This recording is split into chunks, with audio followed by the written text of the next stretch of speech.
Silver Spring is a census-designated place, CDP, in southeastern Montgomery County, Maryland, United States, near Washington, D.C. Although officially unincorporated, it is an edge city, 3, with a population of 81,015 at the 2020 census, 4, making it the fifth most populous place in Maryland after Baltimore, Columbia, Germantown, and Waldorf, 5, 6. Downtown Silver Spring, located next to the northern tip of Washington, D.C., is the oldest and most urbanized area of Silver Spring, surrounded by several inner suburban residential neighborhoods inside the Capital Beltway. Many mixed-use developments combining retail, residential, and office space have been built since 2004-7. Silver Spring takes its name from a mica flex spring discovered there in 1840 by Francis Preston Blair, who subsequently bought much of the area's surrounding land. Acorn Park, south of downtown, is believed to be the site of the original spring. The Maryland Area Rail Commuter,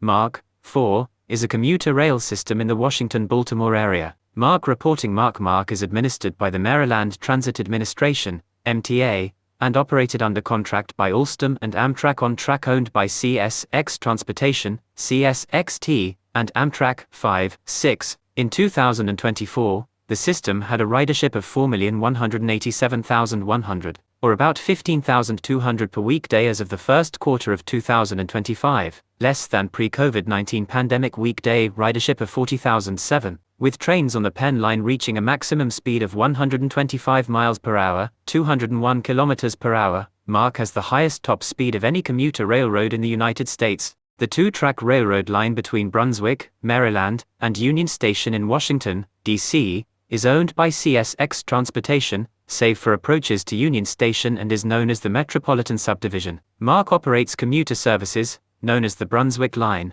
from Washington to Brunswick and points west. Amtrak operates the Single Daily Capital Limited, a Washington-Chicago overnight train, over the route as well, though it makes fewer stops. 2, 3, 22. MARC number 286 departed Brunswick at 4:30 p.m. Eastern Time on the 16th of February, 1996, traveling eastbound. Number 286 was a Brunswick-Washington, D.C., commuter train with a scheduled arrival at Union Station of 5:30 p.m. The National Transportation Safety Board, NTSB, described the conditions that day as a blowing snowfall, with a 5-inch, 130 mm, accumulation. At the time, CSX provided the operating crew for MARC commuter trains under contract to the Maryland Mass Transit Administration. Aboard were an engineer, conductor, and assistant conductor. 3.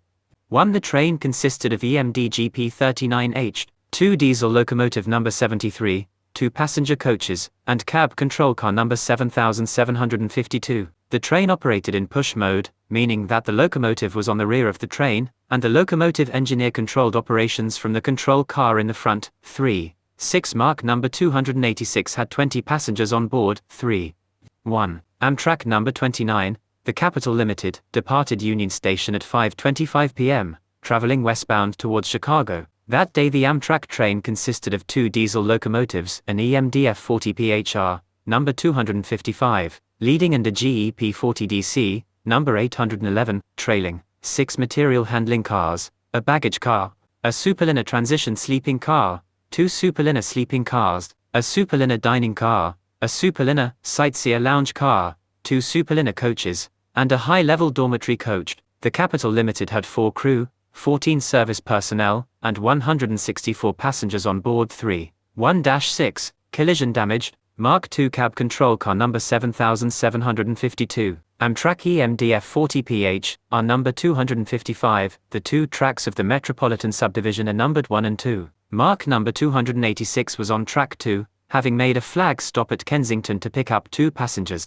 The Capital Limited was also on track 2, having passed a stopped freight train on track 1. Both trains were approaching Georgetown Junction, where the Capital Limited was to switch to track 1. The signal protecting Georgetown Junction indicated stop on track 2, which would have the effect of stopping MARC number 286 and permitting the Capital Limited to change tracks. Before reaching Kensington, MARC number 286 passed an approach signal. The purpose of that signal was to warn the train's crew that the next signal would be a stop signal and that maximum speed was restricted to 30 miles per hour, 48 kilometers per hour. For reasons unknown, the crew of MARC number 286 did not obey this restriction, and after departing Kensington, the train reached 66 miles per hour, 106 kilometers per hour before the crew applied the emergency brakes. The Capital Limited had reached Georgetown Junction and begun crossing over to Track 1. Then it happened. The two trains collided. Mark number 286 struck the Amtrak train at approximately 38 miles per hour, 61 kilometers per hour, at 5:39 p.m., 3:1-6. All 3 crew members aboard the Mark train were killed, along with 8 passengers. 26 people were injured. The collision destroyed both Mark passenger cars, the control car, and one of the 2 Amtrak locomotives, EMDF 40PH, R number 255. The turnouts at Georgetown Junction were damaged and had to be replaced. The total property damage was estimated at $7.5 million. It was clear from the outset that Mark number 286 had not complied with the speed restrictions of the approach signal and consequently overran the stop signal, making the crash inevitable for. The deaths of all 3 Mark crew members in the collision meant that the reason for the failure would remain unknown. In its report, NTSB ascribed it to the apparent failure of the engineer and the train crew because of multiple distractions to operate Mark Train 286. 3. The focus of the investigators and the public shifted to safety systems that could have prevented the crash and the design of the commuter rail cars themselves. One of the crew members and 7 of the 8 Mark passengers who died were killed not by the collision itself, but by a fire that started when the exposed diesel fuel tanks on the Amtrak locomotive ruptured. Emergency responders were unable to open the doors of the lead passenger car. Passengers in other cars reported trying to break the window glass, but being unable to do so. 5. The NTSB found the existing emergency egress standards for passenger cars were inadequate and recommended multiple changes, including 3. 74-75. That passenger cars be required to have quick release mechanisms for exterior doors, that passenger car windows be removable in the event of an emergency, that emergency exits be marked with luminescent or retroreflective material before the NTSB issued its report. Mark had taken steps in that direction, including installing more emergency windows, improving door release mechanisms, and improving emergency signage. 6. Much criticism focused on the role of human error in the collision. Once the engineer had forgotten, or missed, the approach signal, there was no automatic system to prevent the collision. 7. The NTSB noted that had a positive train control system been in place on the Metropolitan Subdivision, the collision would have been less likely.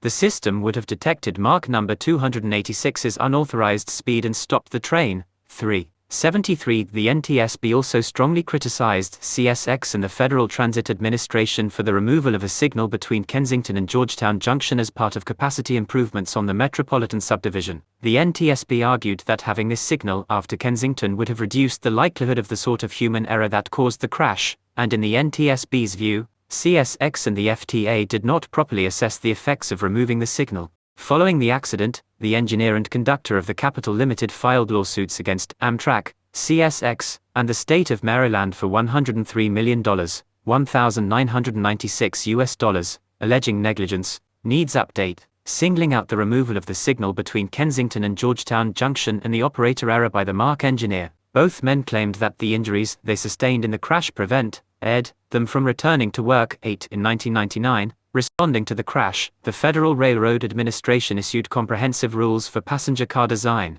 The first, in the 169-year history of rail passenger service, the new rules required new control cars and multiple units to be built to higher crashworthiness standards. 1. Memorial at the Harpers Ferry Job Corps Center. Several memorials were erected to commemorate the dead. In Silver Spring, a plaque was placed on a bridge above the crash site. In Brunswick, a stone is engraved with the names and pictures of the 3 CSX crew members. Private donations paid for the stone. 9. The 8 passengers who died were all students at the Harpers Ferry Job Corps Center. Students there erected a memorial flanked by weeping cherry trees. 10. F40PHR 255 was taken to a yard for evidence, but it was eventually scrapped. Mark Cab Car 7752 was also scrapped, and as well as the coaches 811 was repaired and put back into service, but was later put into storage and will likely never run again. Mark 73 was later returned to service and still operates today.